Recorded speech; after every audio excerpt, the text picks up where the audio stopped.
जी अस्सलाम वालेकुम। उम्मीद है स्टूडेंट आप खैरियत से होंगे। मैं आज आपके सामने लेके आया हूँ फेडरल बोर्ड का जो न्यू पेपर पैटर्न है फर्स्ट ईयर का, उसकी डिटेल।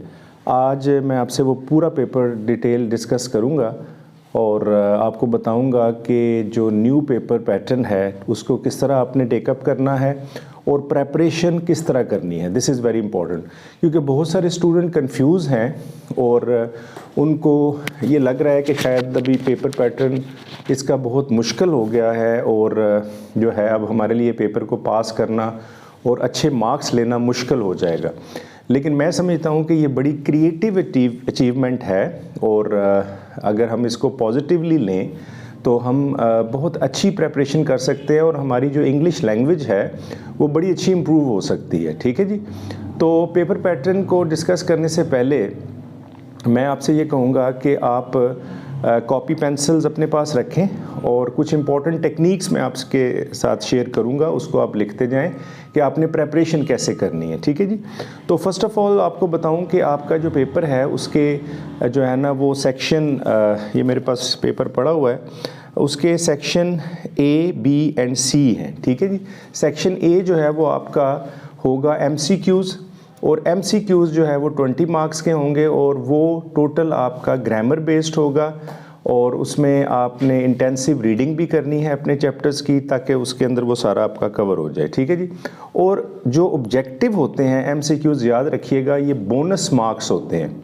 आपने 20 आउट ऑफ 20 मार्क्स लेने हैं। मैं तो कहूँगा कि आप 19 भी ना लें, 20 आउट ऑफ 20 लें, क्योंकि ऑब्जेक्टिव के जो मार्क्स होते हैं ये आपके अगले जो सब्जेक्टिव पेपर है उसमें ऐड अप होते हैं और आपके मार्क्स अच्छे आ जाते हैं। तो हमेशा याद रखिएगा कि ऑब्जेक्टिव को लाइट ना लीजिएगा, ऑब्जेक्टिव को हमेशा आपने पॉजिटिवली लेना है और उस पर अच्छे तरीके से फुल मार्क्स लेने हैं। ठीक है जी। तो wish you all the best. और अब सेक्शन बी को हम डिस्कस करेंगे। सेक्शन बी आपका 40 मार्क्स का है और 40 मार्क्स के अंदर जो पहला क्वेश्चन नंबर 2 है सेक्शन बी का, वो होगा आपका कॉम्प्रीहेंशन बेस्ड। अब पहले तो होता था कि सारे क्वेश्चंस आ जाते थे मुख्तलिफ स्टोरीज़ में से और उनको आपने 7 आउट ऑफ 10 आपने उसको अटैम्प्ट करना होता था, या 5 आउट ऑफ 7 आपने उन क्वेश्चंस को मुख्तलिफ स्टोरीज़ को डिस्कस करना होता था। लेकिन अभी क्या हो गया है, अभी उन्होंने आपको एक स्टोरी जो आपकी बुक में से आएगी और उसका एक कॉम्प्रीहेंशन पैसेज आपको दिया जाएगा और उस कॉम्प्रीहेंशन पैसेज के अंदर से ही सवालात जनरेट किए जाएंगे। यानी कि वो जो एक्सरसाइज क्वेश्चंस हैं वो अब नहीं आएंगे।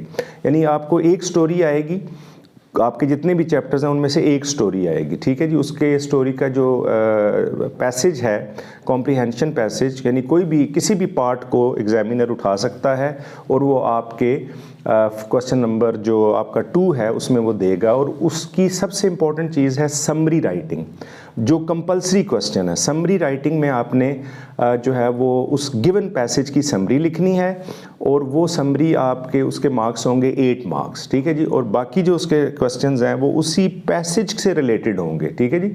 और कुछ लोग जिन्होंने वो समरी जब पढ़ेंगे, क्योंकि वो पेपर वो आपके लेसन बेस्ड होगी, तो कुछ लोग समझते हैं जी कि उसका जो है हम कर लेंगे उसको ना, समरी रट लेंगे और वही समरी लिख देंगे उस पूरे लेसन की। इस तरह नहीं होगा। जो पैसेज वो आपको देगा उस पैसेज से रिलेटेड आपने इन्फॉर्मेशन देनी है, उस पैसेज से रिलेटेड समरी जनरेट करनी है और ये कंपलसरी क्वेश्चन है। उसके बाद आपने टाइटल भी जनरेट करना है। यानी कि जो क्वेश्चन नंबर 2 है कॉम्प्रीहेंशन का, उसमें उसने आपने गिवन पैसेज जो होगा उसका टाइटल भी जनरेट करना है। कुछ लोग समझते हैं जी कि हमें जब पता चल जाएगा ये फ़लाँ लेसन से है तो हम उस लेसन का नाम लिख देंगे। नो, आपको मार्क्स नहीं मिलेंगे। आपने खुद उस पैसेज से रिलेटेड अपना टॉपिक जनरेट करना है और उसका 1 नंबर आपको मिलेगा। ठीक है जी। उसके बाद आपने क्वेश्चन आंसर करने हैं और क्वेश्चन आंसर वही उसी कॉम्प्रीहेंशन बेस्ड होंगे। और ये कैसे पॉसिबल होगा, जब आप इंटेंसिव रीडिंग करेंगे। इंटेंसिव रीडिंग क्या होती है? इंटेंसिव रीडिंग होती है कि आपने लेसन को पढ़ना है हाथ में पेन पकड़ के और उसके जो जो इम्पोर्टेंट पॉइंट्स हैं उसमें जो जो ट्रांजिशनल डिवाइसेस यूज़ हुई हैं, जो ग्रामेटिकल स्ट्रक्चर यूज़ हुए हैं, उसमें जो डिफरेंट परसेंटेजेस आई हैं, उसमें जो माइनर कैरेक्टर्स के नेम आए हैं और जो जो इम्पोर्टेंट डिटेल है वो सारी आपने लिखनी है। ठीक है जी। और वो कहीं से भी पैसेज आपको अगर उठा कर देता है तो आपके लिए पॉसिबल हो कि आप उसको खुद लिख सकें। और अब खुद से लिखने की हैबिट जनरेट करें। अगर हम खुद से लिखने की हैबिट जनरेट नहीं करेंगे तो याद रखिएगा कि आने वाला टाइम आपके लिए बहुत टफ आने वाला है, ठीक है। अगर आपको इंग्लिश अभी से लिखने नहीं आएगी तो आप आगे कॉम्पिटिटिव एग्ज़ाम्स में जब बैठेंगे तो बहुत मुश्किल हो जाएगा और आप ग्रो नहीं कर पाएंगे। तो क्वेश्चन नंबर 2 के बाद क्वेश्चन नंबर 3 का ए पार्ट है, वो आपके स्टेंजा बेस्ड जो आपकी पोएम्स हैं उसमें से स्टेंजा आएगा और उसके 3 शॉर्ट क्वेश्चंस होंगे 2 मार्क्स के, और ये 6 नंबर का क्वेश्चन है और इसमें 2 स्टेंजाज आएंगे और एक आपने करना है, ठीक है जी। उसमें वो 3 शॉर्ट क्वेश्चंस देगा। अब इसमें भी 3 शॉर्ट क्वेश्चन का मतलब है कि 2 मार्क्स के 3 क्वेश्चन है। अब स्टूडेंट क्या करते हैं, वो 2 मार्क्स के क्वेश्चंस को पूरा पैराग्राफ लिख देते हैं तो वो नंबर काट लेता है। बंदा कहता है जी मैंने तो बहुत अच्छा लिखा है, नंबर ही नहीं आए। नंबर इसलिए नहीं आए कि क्वेश्चन है 2 मार्क्स का और आपने उसके लिए जनाब पूरा पैराग्राफ लिख दिया। तो 2 मार्क्स का मतलब है 2 लाइंस में आपने क्वेश्चन जनरेट करना है, ठीक है जी। और उसके बाद जनाब आपका जो क्वेश्चन नंबर 3 का बी पार्ट है, मैं ये पेपर भी आपको अपलोड कर दूंगा, जो है वो आपको आ जाएगा आपके ग्रुप्स में। तो उसमें ये है कि क्वेश्चन नंबर 3 का जो बी पार्ट है वो प्ले से रिलेटेड है, और प्ले क्योंकि इस दफ़ा सेंट्रलाइज्ड एग्ज़ाम्स में आपके पेपर्स में नहीं आ रहा तो उसमें ये प्ले का क्वेश्चन है 6 मार्क्स का, उसमें 2 क्वेश्चन होंगे और एनी वन आपने करना है। उसके बाद सेक्शन सी आता है, उसके मार्क्स हैं 40 और इसमें आपने तमाम क्वेश्चन अटैम्प्ट करने हैं। और सबसे क्वेश्चन नंबर 4 जो है वो है resume, CV writing. CV writing को रिज्यूमे भी कहते हैं और करिकुलम विटाए, ठीक है।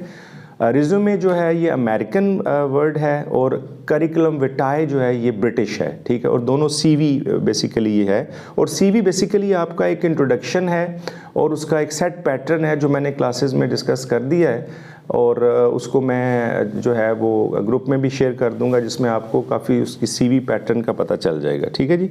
उसके बाद आपका क्वेश्चन नंबर 5 है जी, और आपको याद होगा कि फ्रेजल वर्ब आप करते हैं। फ्रेजल वर्ब के आप सेंटेंस नहीं बनाने पड़ेंगे आपको।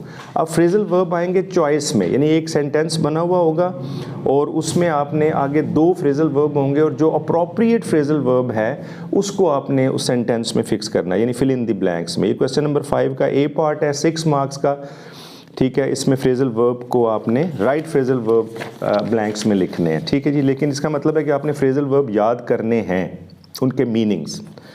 नेक्स्ट क्वेश्चन नंबर 5 का बी पार्ट है और वो है use the correct form of verbs given in parenthesis, यानी वही correct form of verb.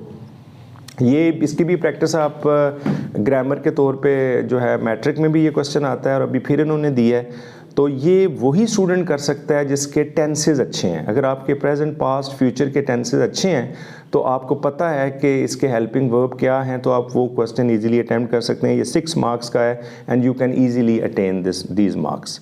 Next है punctuate the following lines paragraph. अब पंक्चुएशन जो है इसको आपने समझना है। पंक्चुएशन क्या है कि आपने इसको उर्दू में कहते हैं रमूज़े औकाफ। पंक्चुएशन जो है कामा, फुल स्टॉप, कैपिटलाइजेशन, ठीक है, पैरेंथेसिस, कॉलन, सेमी कॉलन, इसका यूज़ कैसे है ये डिटेल में जो है वो डिस्कस हो जाएगा। और उसमें ये है कि पंक्चुएशन के लिए आपको जब आप रीडिंग करते हैं तो रीडिंग के दौरान आप फोकस किया करें कि पैराग्राफ के दौरान, पढ़ने के दौरान आपने देखना है कि कैपिटलाइजेशन कहाँ पे आई है, कॉमा कहाँ पे आया है, और उस पर थोड़ा सा फोकस करेंगे तो क्योंकि आपको वो जो है पैसेज के अंदर से ही आपको कोई एक लाइन दे देंगे। क्वेश्चन नंबर 4 इसका जो है 4 मार्क्स का ये होगा पंक्चुएशन का, ठीक है जी।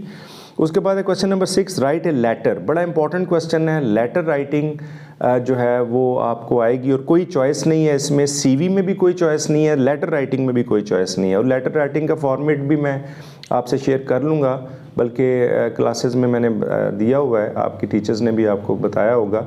तो लेटर राइटिंग जो है उसमें आपने बड़ा फोकस्ड होकर लिखना है, और वो ये है कि लेटर जिसके लिए लिखा जाएगा, जो आपका रिसीवर है, उसको आपने पहले ड्रॉ करना है, उसके बारे में लिखना है, ठीक है जी। और उसका प्रॉपर ब्लॉक फॉर्म में आपने लिखना है।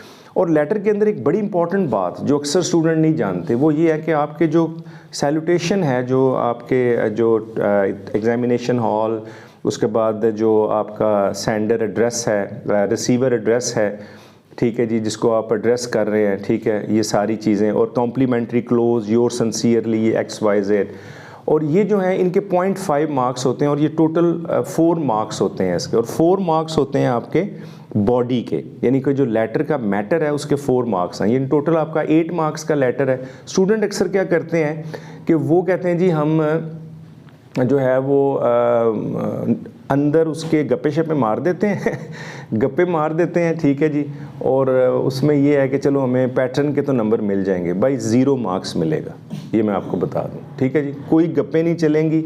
आपने पूरा लेटर सही लिखना है, ग्रामेटिकली करेक्ट, तब आपको जो 4 मार्क्स हैं वो आप अवेल कर पाएंगे, अदरवाइज़ आपको 0 मार्क्स मिलेंगे, ठीक है जी। दिस इज़ वेरी इंपॉर्टेंट, और ये इस पॉइंट को बड़ा फोकस रखिएगा। कुछ स्टूडेंट की बड़ी गलतफहमी है जी, हम नंबर ले लेंगे जनाब, हम फॉर्मेट लिख देंगे अंदर, बस ऐसे ही थोड़ा बहुत काम चला लेंगे, तो इस तरह नहीं होगा। नेक्स्ट आपका क्वेश्चन नंबर 7 है, जो बहुत बड़ी चेंज आई है इस दफ़ा, बल्कि ये 9th से आई है, 9th 10th 11th 12th से ये चेंज आई है कि इन्होंने अब उर्दू का पैराग्राफ देना ख़त्म कर दिया, इन्होंने इंग्लिश का पैराग्राफ दिया है और उसको कहा है कि उर्दू में ट्रांसलेट करें, ठीक है जी। कान को इधर से पकड़ें या इधर से पकड़ें, बात वही है कि ग्रामर अगर आती है आपको तो आपने ये पैराग्राफ ट्रांसलेट कर लेना है, ठीक है जी। लेकिन यहाँ पर मसला उन लोगों को बनेगा जिनकी उर्दू वीक है, ठीक है, वो समझ लेंगे लेकिन उर्दू में लफ्ज़ नहीं लिख सकेंगे, अल्फाज का जो चुनाव है वो उनके लिए मसला बनेगा। तो लिहाजा इसके साथ ही एक जैसे वो लॉलीपॉप समझ लें कि दी है उन्होंने, और वो है डायलॉग राइटिंग, और डायलॉग राइटिंग और इसमें चॉइस आ गई। अब डायलॉग राइटिंग में भी अगर हम देखें तो 8 सेट ऑफ कन्वर्सेशन लिखनी होती है, और डायलॉग राइटिंग में जो सेंटेंस बना सकेगा वही डायलॉग लिखेगा, इसमें भी रट्टा नहीं है। तो ये जनाब आपके क्वेश्चन नंबर 7 था, और ये आपके क्वेश्चन कंप्लीट हो गए हैं। तो अब इस तरह है कि जनाब अपनी तैयारी पकड़ लें और पेपर के पैटर्न के मुताबिक अपनी तैयारी करें और अपनी इंग्लिश को इम्प्रूव करें, ठीक है। मैं बार बार कहता आया हूँ, और अपने चैनल में भी मेरा ये फोकस होता है हर वीडियो के अंदर के इम्प्रूव योर कम्युनिकेशन स्किल्स, और राइटिंग अपनी इम्प्रूव करें, क्योंकि आपका इंट्रोडक्शन आपकी राइटिंग है, ठीक है। एग्जामिनर नहीं आपको जानता आप कौन है, किस कबीले से एक्सक्यूज़ मी, किस कबीले से आपका तल्लक है, वो आपकी राइटिंग से आपको जानेगा। तो आपकी राइटिंग आपका इंट्रोडक्शन है, अपने इंट्रोडक्शन को अच्छा करें, राइटिंग पे काम करें, और कोई वजह ही नहीं है कि आप अच्छे मार्क्स ना अवेल कर सकें, ठीक है जी। अपना बहुत ख्याल रखिएगा, और इंशाल्लाह ताला उम्मीद है कि ये वीडियो आपके लिए काफ़ी बेनिफिशियल होगी। Thank you.